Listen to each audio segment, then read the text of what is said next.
Entonces, a mí me interesa organizar la clase como en 3 o 4 momentos. El primero de ellos tiene que ver con la idea de cómo se estructura, cómo se conforma la estructura social en el modelo neoliberal, o resultante del modelo neoliberal, ya no porque sea parte de la idiosincrasia del modelo, sino por las consecuencias que produce. Y vamos a encontrarnos en este contexto con una serie de análisis respecto de qué procesos y qué consecuencias fueron teniendo llegados fines de los 90, principios de los 2000, la construcción de las relaciones sociales transitada gran parte de esta era neoliberal que venía de mediados de la década del 70. Para ello, a mí me interesaría compartir con ustedes un video. Es un video breve, por ahí no tiene un muy buen sonido, ya que lo voy a compartir por Zoom, pero me interesa, como está subtitulado, que ustedes, si no se entiende bien el sonido, puedan leer lo que dice esta presentación. Esta presentación es en el marco de un trabajo de Pierre Bourdieu y su equipo académico, producto de cómo se reorientan ciertas prioridades en el pensamiento y en el discurso del mundo social, vinculado en este caso básicamente al tema de la seguridad. Ustedes hagan los análisis y las extrapolaciones que quieran, pero de la mano de eso hay una buena descripción de cómo se reorienta el Estado y cómo se reconfigura el Estado y qué es lo que pasa con la sociedad y con la política, ¿no? Entonces, los invito a ver este video y después continuamos con nuestra clase.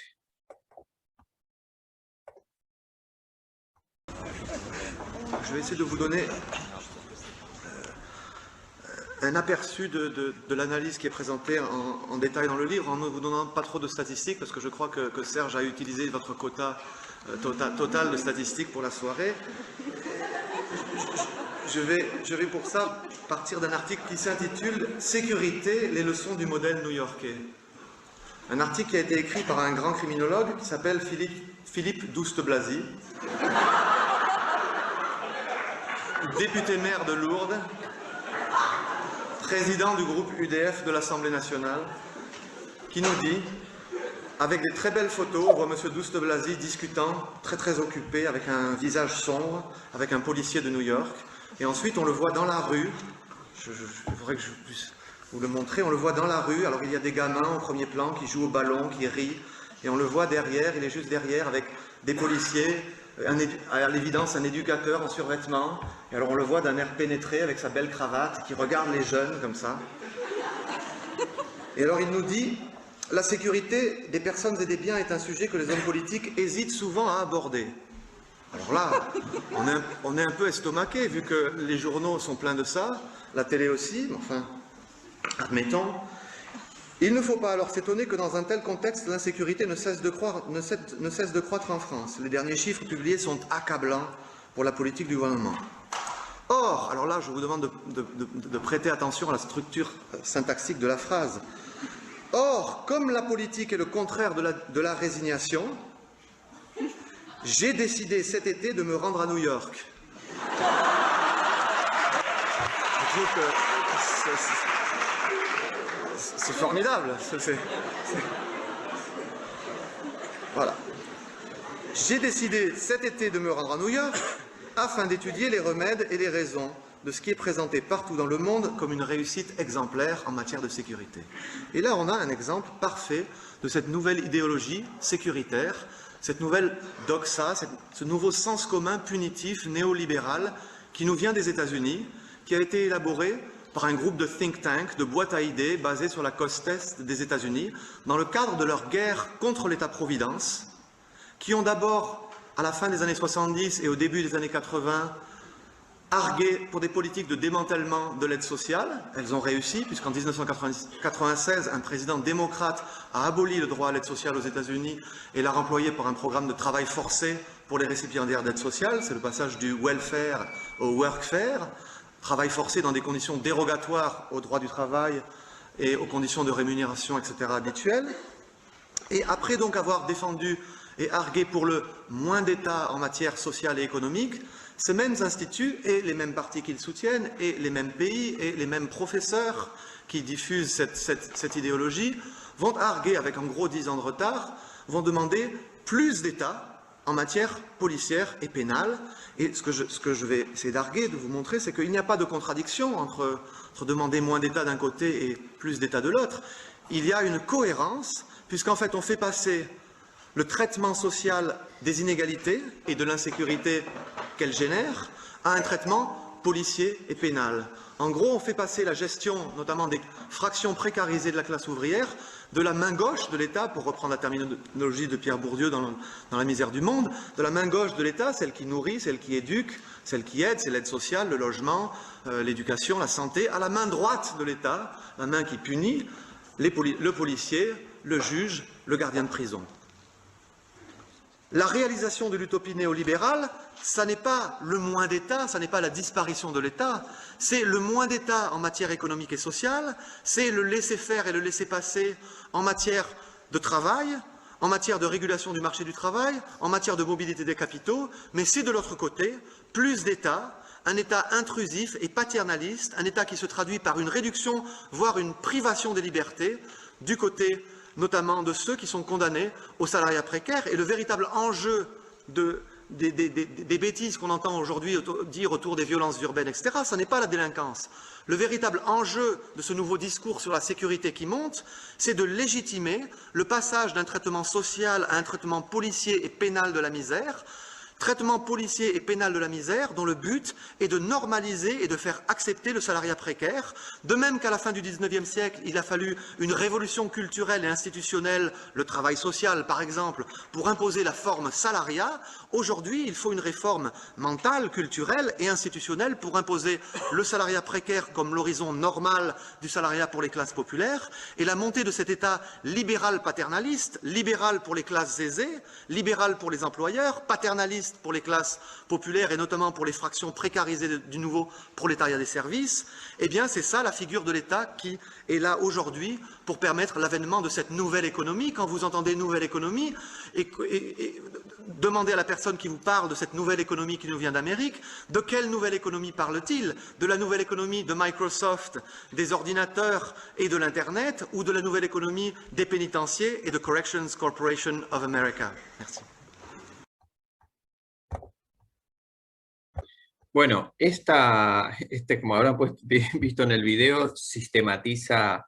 muy concretamente una serie de observaciones a la progresión de sucesos que ha generado el neoliberalismo, las políticas neoliberales en términos de reordenamiento social, de reconfiguración del rol del Estado y de cuáles son los ejes que busca trabajar. Estos mismos elementos, o sea, la idea de la desestructuración del sistema de asistencia social y del quiebre de un sistema de relaciones solidarias en términos de asistencialidad, de construcción de derechohabientes y de una estructura social definida tal como la había definido el Estado de Bienestar por un lado. Por otro lado, la desarticulación del mercado de trabajo en términos de que la estabilidad laboral es un sistema perimido, es un sistema que no es funcional al nuevo proceso de acumulación de capital, que se necesita una mano de obra flexible que entre y salga del sistema, y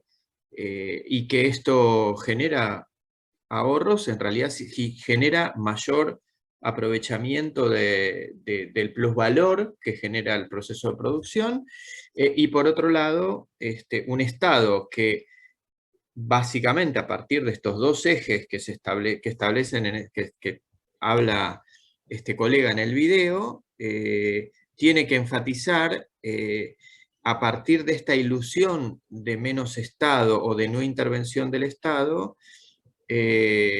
esta necesidad de existencia del Estado para todo lo que tiene que ver con acciones punitivas y penales, en el sentido de enfatizar lo que el Estado era, en términos del origen liberal, allá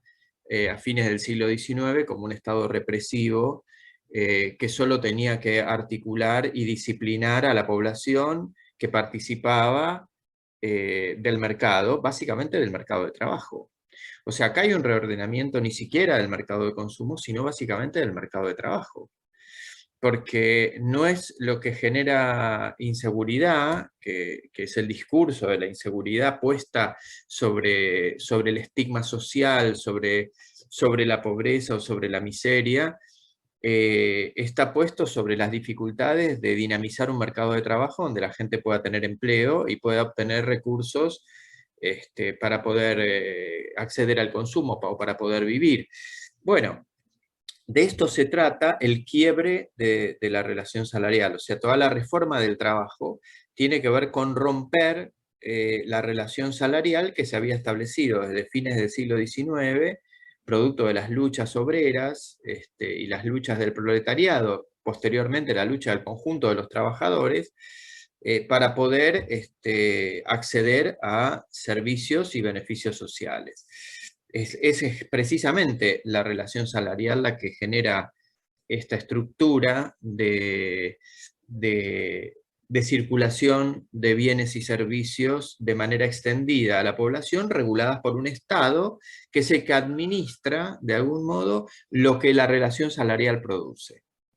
En este sentido, a mí me interesa destacar lo analizado por Robert Castell en La metamorfosis de la cuestión social, que es uno de los sociólogos desaparecidos ya contemporáneos, que hace un análisis muy sencillo, muy crudo, respecto de cuál es el estado de cosas que se pueden analizar o que se pueden observar con posterioridad a la implementación de las políticas neoliberales. Robert Castell sostiene que la sociedad queda armada como en tres capas. Estas tres capas tienen que ver con diferentes posiciones que los sectores sociales van teniendo dentro de la estructura social. O sea, imagínense una estructura que tiene diferentes niveles en términos de la posibilidad de participación en los beneficios sociales. En este sentido, Robert Castell señala que la sociedad queda establecida, como ustedes están viendo en este gráfico. Lo voy a agrandar un poquito para que ustedes lo puedan ver mejor.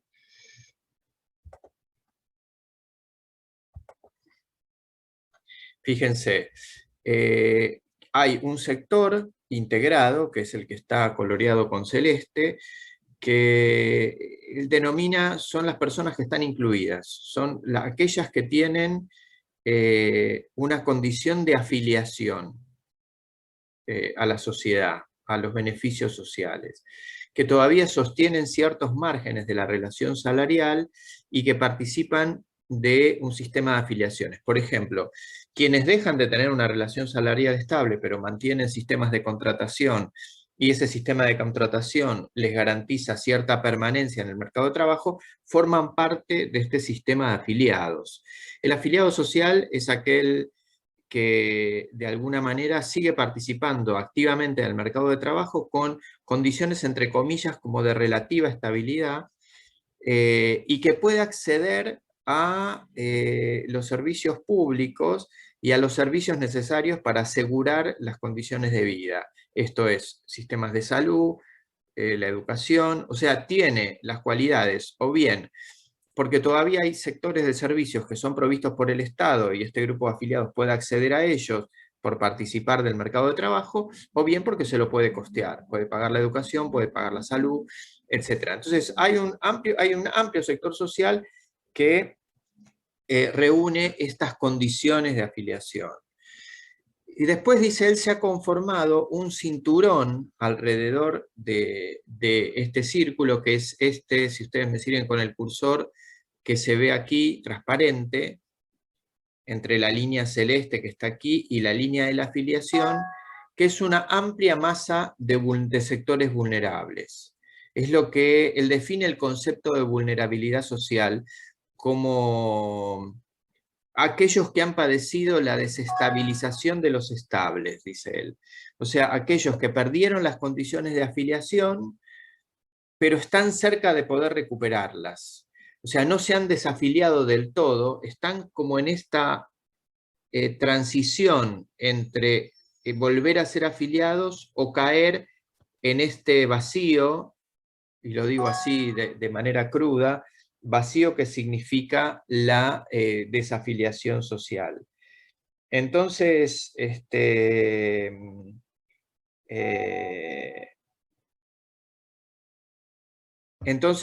me parece interesante pensar esto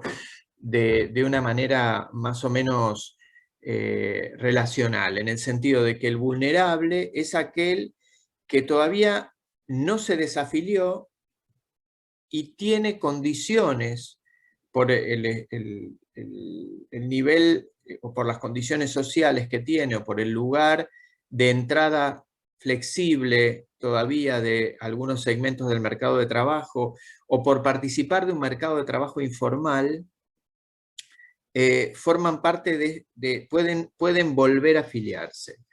Y después, dice él, se ha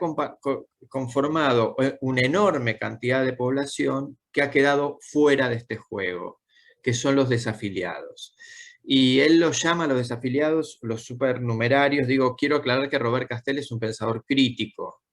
O sea, él hace una descripción muy cruda de esto. Dice, estas políticas de ruptura y de quiebre de la relación salarial en términos de lo que había concebido el estado de bienestar, esta fractura del estado de bienestar, lo que ha generado es, por un lado, la inestabilidad de los estables, que ha generado un enorme volumen de sectores vulnerables, y por otro lado, una enorme cantidad de desafiliados. Y él llama a los desafiliados y dice, es posible encontrarse en las sociedades con un enorme sector de supernumerarios, de inútiles para el mundo, de sectores que ya no tienen posibilidad de volver a afiliar, ni de entrar en condición de vulnerabilidad, ni de afiliarse,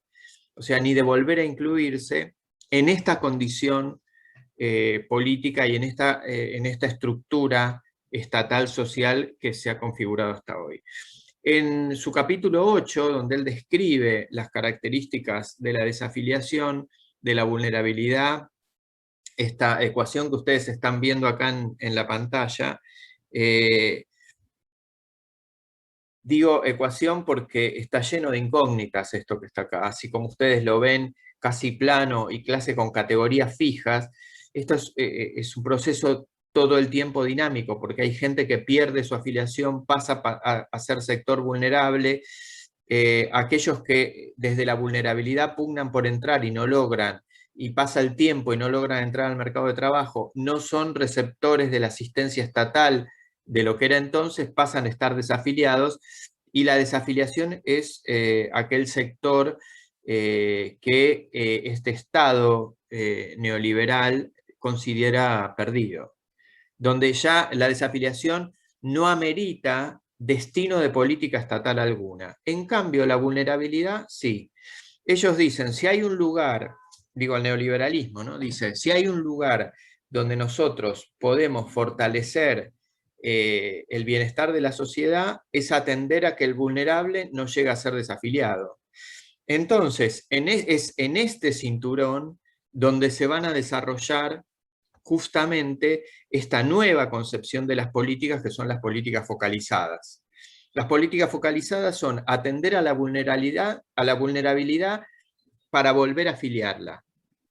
mejorar las condiciones de esa población vulnerable para volver a afiliarla. Los supernumerarios y aquellos desafiliados ya no pueden ser destinatarios porque no hay forma de que se vuelvan a afiliar. Entonces, a estos sectores, aunque también a los vulnerables, solo le va a caber la llegada del Estado en su forma más cruel, que es la forma punitiva y la represiva. Porque no es que los desafiliados se van a quedar quietos para poder obtener algún beneficio. de lo que la sociedad produce.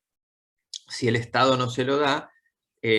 dice el discurso neoliberal, cuando habla de la seguridad, lo tratan de obtener por sus propios medios. Entonces, este sector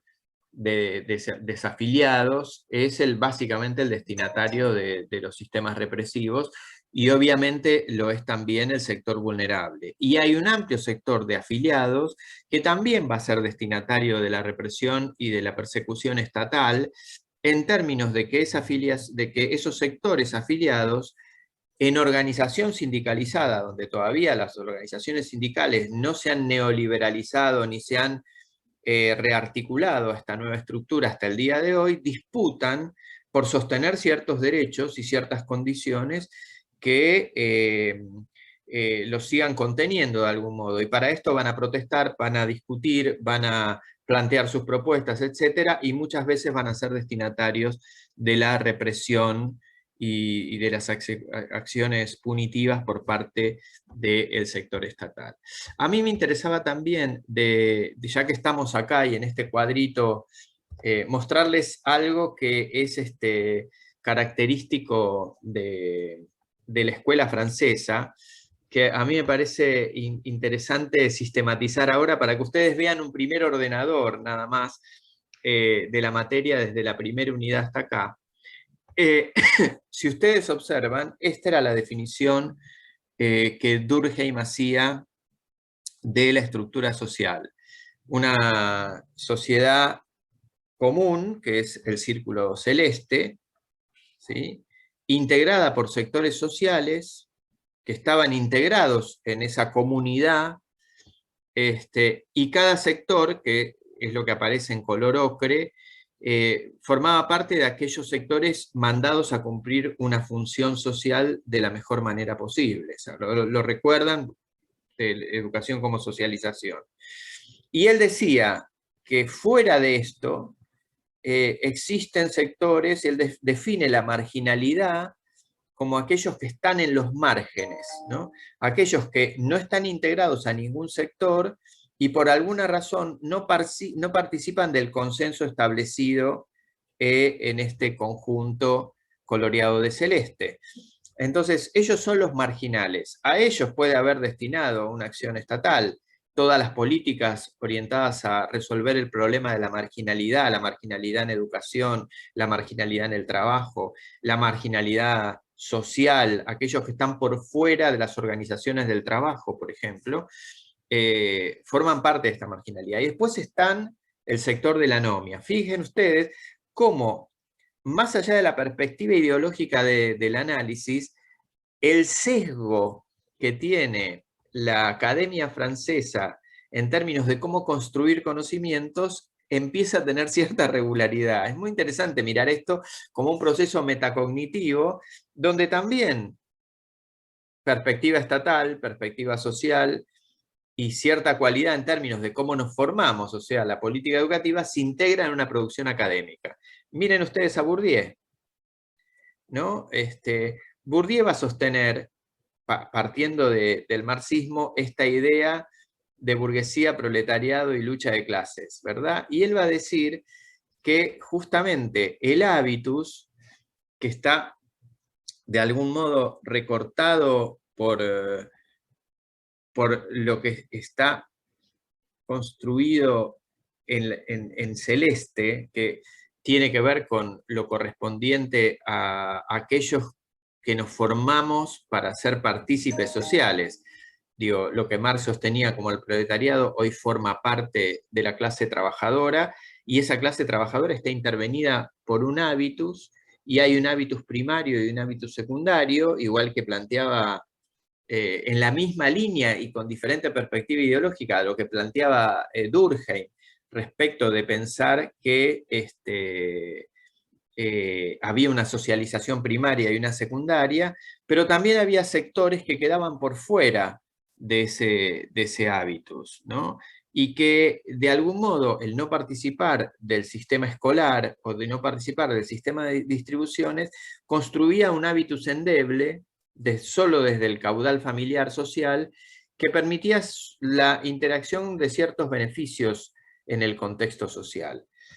Y si ustedes hacen el contraste respecto de lo que acabo de explicar de Robert Castel, es muy posible mirar cómo se parecen, qué rasgos tiene la escuela académica francesa para poder producir, para poder mostrar cómo produce conocimientos en términos de ciertos indicadores y ciertos elementos comunes, a pesar de la diferente perspectiva ideológica de lo que implica un pensamiento como el de Durkheim, estructural, funcionalista y positivista, a un pensamiento como Bourdieu, más orientado a las teorías críticas, o a la de Robert Castel, más orientados a las teorías postcríticas, que son las que se elaboraron en las últimas 2 décadas aproximadamente, ¿no? Bueno, quería hacerles este comentario y mostrarles como parte de esta idea. Pero vuelvo a Castel para cerrar un poco este análisis. Digo, bueno, él plantea esta lógica de desarrollo social en términos muy crudos, y él también enfatiza algo que decía este muchacho en el video hace un ratito, este miembro del equipo de Bourdieu. Este es un fragmento de un documental que, que se llama La sociología como herramienta de lucha, como herramienta de batalla. Si me aguardan, les digo bien el nombre. La sociología es una herramienta de combate, que es un documental que dura como casi 2 horas, que ustedes pueden encontrar en YouTube. Los momentos previos a este fragmento se lo muestra Bourdieu con estos muchachos que están ahí en el panel preparando la ponencia respecto de cuáles son los intersticios que tiene la política neoliberal para introducirse y construir sentido común, y es muy interesante en ese devenir porque se analizan datos, cómo se sesgan los datos para mostrar y construir ciertas preocupaciones que pasen a ser preocupaciones de sentido para la gente, como por ejemplo el tema de la seguridad y de la inseguridad. Es más importante la seguridad y la inseguridad que el tema de la pobreza. Es más importante el tema de la presencialidad y la no presencialidad en las escuelas que el tema de la salud y de la vida, en términos de la hegemonía del discurso y de los datos que se presentan. Entonces, fíjense ustedes que nos han construido un pensamiento hegemónico en estos últimos días, respecto de la discusión de dónde debe estar el sistema educativo, por la esencialidad de la educación, sin datos, porque a ciencia cierta no tenemos datos de cuántos estudiantes se han desenganchado del sistema educativo, cuántos están participando, de qué manera se reestructura el conocimiento en este sistema de burbujas que estamos construyendo. No hay ni datos ni orientaciones específicas, pero la discusión general, la discusión hegemónica de construcción política, es discutir el tema de la presencialidad y la no presencialidad más allá de los matices. Y detrás de eso queda qué está pasando con el sistema de salud, la cantidad de contagios, la cantidad de muertos, qué es lo que pasa en términos de la discusión política, de lo que se hizo o no se hizo con nuestra salud pública, donde incluyo también al subsistema de salud privada, para poder tener una idea como ciudadanos de cuál es el sistema que nos cobija en una situación de emergencia. Y así se va construyendo este pensamiento neoliberal, por momentos como un pensamiento visto desde la sociedad casi ingenuo en la estructuración del sentido común, de una lógica que tiene cierto nivel de superficialidad, pero que sabe, como dice Michael Apple, tocar aspectos emocionales de las masas para poder lograr consenso. Entonces tenemos esta primer parte de la clase mostrando esta crítica que hace Castel a los efectos sociales que provoca, y yo les decía que en el capítulo 8 él hace un planteo aspiracional de volver a recuperar el estado de bienestar. En la salida que le encuentra a esto, no hay mucha elaboración, pero él lo dice, lo que él piensa es la única forma de poder salir de esta situación, de que sigan creciendo la cantidad de desafiliados, de que aumente el conjunto de vulnerables y que el conjunto de afiliados cada vez sea más pequeño, es volver a alguna forma de estado de providencia. estado distributivo, de estado de bienestar, que ponga equilibrio a una situación que va a agudizar cada vez más el conflicto social. Y fíjense ustedes qué paradójico que es aquel argumento de Samuel Huntington en el libro The Crisis of Democracy de la década del 90 o de fines de los 80, donde hace la crítica a los subsidios del Estado, diciendo que si el Estado subsidia a las masas desempleadas, va a haber un crecimiento vegetativo del desempleo y cuando nos querramos dar cuenta vamos a tener una crisis social. La implementación de este estado, de este estado neoliberal, de liberar las potencialidades individuales para que hagan su juego en el mercado, iba a dinamizar la economía, de modo tal, esta nueva economía, como se dice en el video, que iba a hacer que la gente jugara sus potencialidades en el mercado y resurgiera en el marco de las utilidades económicas, termina teniendo como consecuencia un incremento enorme de aquello que ellos criticaban. Un enorme incremento de la desafiliación y un enorme incremento de la vulnerabilidad. ¿Por qué ocurre esto? Porque la construcción del Estado neoliberal se apoya sobre una lógica no societal, sino económico-mercantil. Entonces, no importa acá la sociedad que se estructura, lo que importa es el sistema de beneficios que trae el mercado y qué réditos eso trae al desarrollo de la economía y de ciertos sectores sociales que son, como siempre, los que se apropian, como diría mi abuela, del trabajo ajeno.